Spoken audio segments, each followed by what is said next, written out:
Hi Raghava. Hi దివ్య. రాఘవ, నేను హరి అని చెప్తుంటాను కదా, ఇతనే. హాయ్. హాయ్ హరి. ఏమైంది రాఘవ, మళ్ళీ కలుద్దామని కాల్ చేసినావు? నేను ఇంటికి వెళ్ళగానే జానకితో మాట్లాడినా, మళ్ళీ గొడవ అయింది.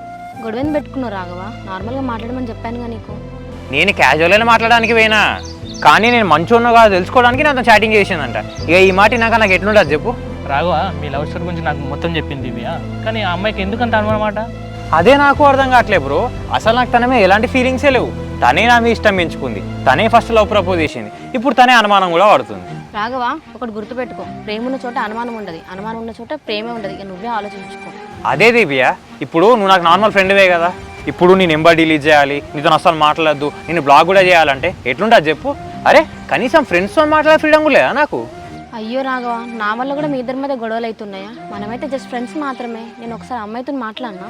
నువ్వు మాట్లాడడం ఎందుకులే, ఇప్పుడు నువ్వు కానీ మాట్లాడేవా అనుకో, నేనే నీ చేత మాట్లాడించినట్టు ఇదంతా స్టోరీ స్క్రిప్ట్ అని చెప్పి అట్లా కూడా అనుమానం పడుతుంది. బ్రో, ఈ రోజులల్లో అమ్మాయిలు అబ్బాయిలు ఫ్రెండ్స్ ఉన్నాడు కామన్, కాకపోతే ఆ ఫ్రెండ్షిప్ వల్లనే ఏదో జరుగుతుంది అనుకోవడం కూడా కరెక్ట్ కాదు. బ్రో, నాకు అదే ప్రశాంతత లేకుండా పోతుంది. మా లవ్ని వాళ్ళ బాగా చెప్పి కన్విన్స్ చేసుకుంటా అన్నది, ఇంతవరకు ఆ చెప్పింది అయితే లేదు. ఎక్కడ మా ప్రేమ మ్యాటర్ వాళ్ళ ఇంట్లో తెలిసి నేను బ్లేమ్ అవుతానని చెప్పేసి నాకు ఒకటే భయం అవుతుంది. బ్రో, ఒకసారి అమ్మాయితో అయితే మాట్లాడు, ఓకేనా? మీ ఇద్దరి మధ్య అండర్స్టాండింగ్ ఉంటే ఓకే, లేదంటే మాత్రం డ్రాప్గా బ్రో. అదే బ్రో, అసలు నా ప్రశాంతంగా ఉండే నా లైఫ్లోకి ఏ రోజైతే అమ్మాయిలో యాక్సెప్ట్ చేసిండో ఆ రోజు నుంచి టెన్షన్ తప్ప అసలు ప్రశాంతతే లేదు. నా పని కూడా నేను సరిగా చేసుకోలేకపోతున్నా.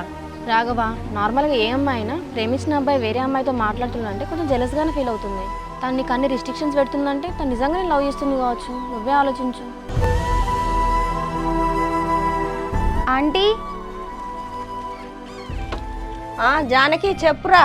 ఆంటీ, రాఘవ ఫోన్ చేస్తే ఫోన్ లిఫ్ట్ చేస్తలేడు, ఇంట్లో ఉంటే ఒకసారి రమ్మన్నారా? రాఘవ ఇంట్లో లేదురా, ఎవరో ఫోన్ చేస్తే బయటికి వెళ్ళిండు. అవునా, మరి ఫోన్ ఎవరు చేశారో మీకు తెలుసా ఆంటీ?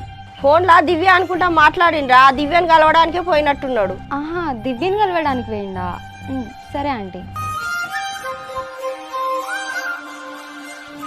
అమ్మాయిని కలవద్దు మాట్లాడొద్దు అంటే మళ్ళీ ఆమెనే కలవడానికి పోయిండు.